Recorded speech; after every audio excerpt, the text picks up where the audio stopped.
in-depth knowledge and understanding of the issues that are facing these water companies, and they are making recommendations that will, help in trying to resolve some of the issues that have bedeviled these particular water companies. I'm also very proud, Honorable Chair, that this committee has done almost 80 of those water company reports so far, and that we are at 100% in terms of addressing the question of ownership, which was not the situation that was obtaining prior to Senator Ososi being the chair of this committee. So therefore, Honorable Chair, let me take this opportunity to thank the chair, the Senator for Vihiga, who's also my deputy party leader.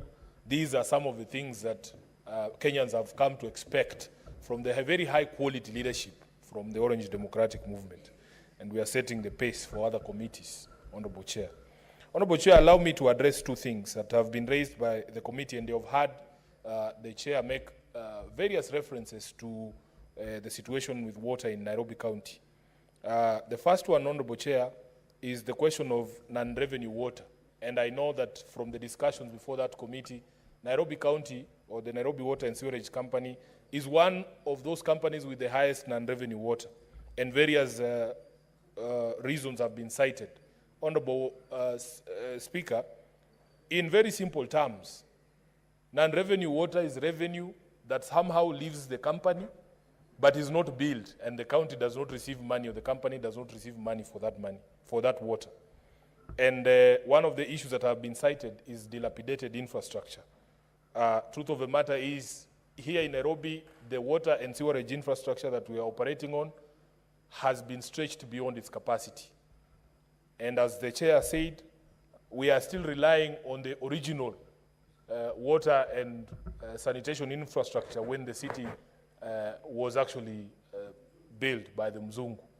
Honorable Chair, one of the things that I have never understood is, if you look at our laws, there is a law that is called the Urban Areas and Cities Act.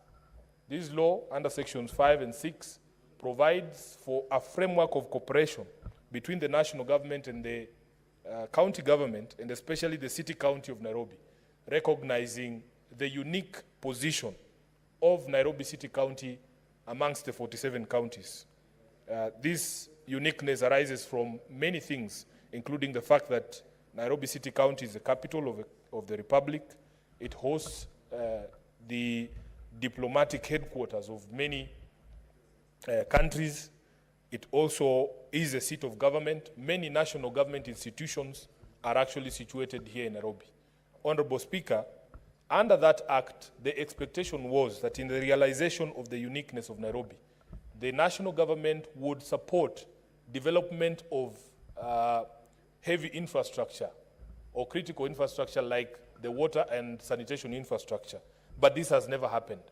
If you speak to the management of the water company and the county government of Nairobi in general, Honorable Speaker, the amount of capital outlay that is required to bring the sanitation and water infrastructure up to speed, Honorable Speaker, it is something that would require over 5 years allocation under the equitable revenue share for us to be able to do that infrastructure.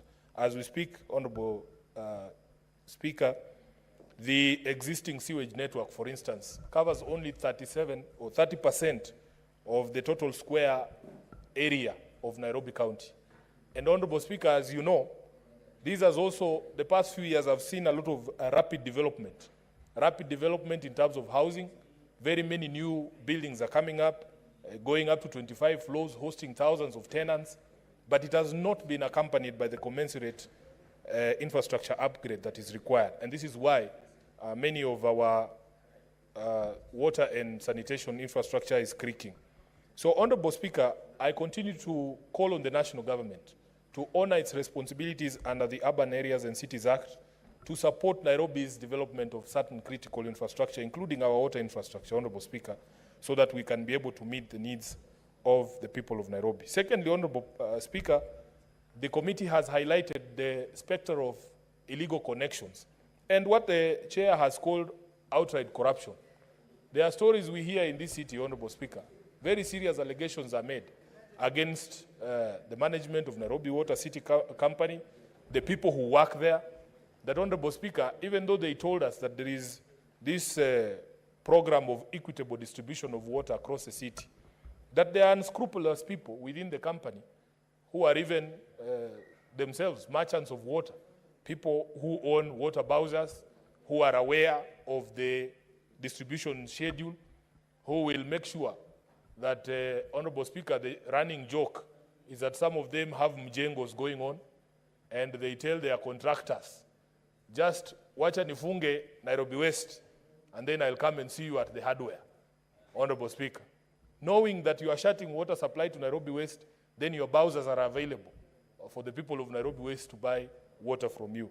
So these stories, Honorable Speaker, unfortunately for us, we rely on other institutions, and we have complained even at the Committee of Public Accounts that unfortunately for us as a House, our role ends somewhere. That once we bring up these matters before these committees, we depend on other institutions of government, including the EACC, to be able to follow up and to be able to bring some of these matters before the courts so that we can stop these malpractices. I remember, Honorable Speaker, and I don't know if Chair of this committee can recall, that when the Nairobi Water team was before his committee, there was a discussion about the discharge point for sewage from these exhausters in Nairobi.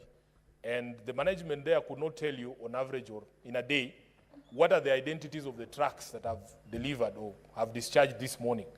They cannot tell you the number of times a vehicle specific registration number has appeared there. And it becomes very difficult for you to manage revenue if you're operating like that.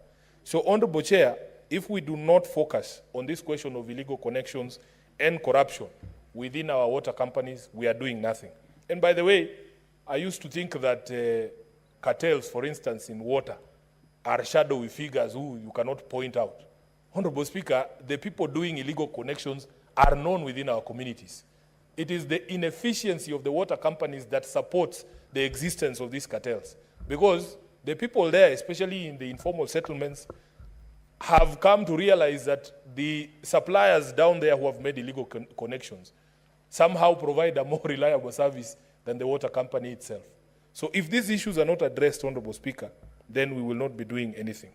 Lastly, Honorable Speaker, I want to just comment on something that the Speaker, the Chairman said, that the recommendations are arrived at by consensus. And in replying, I would also want him to advise if this consensus is just amongst the members of the committee, or if in fact the management of the water companies themselves share in some of these recommendations, because it is important that you get the buy-in of these stakeholders, especially on conflict areas such as the Kisii and Nyamira situation that you have referred to, the Bungoma and Trans Nzoia one.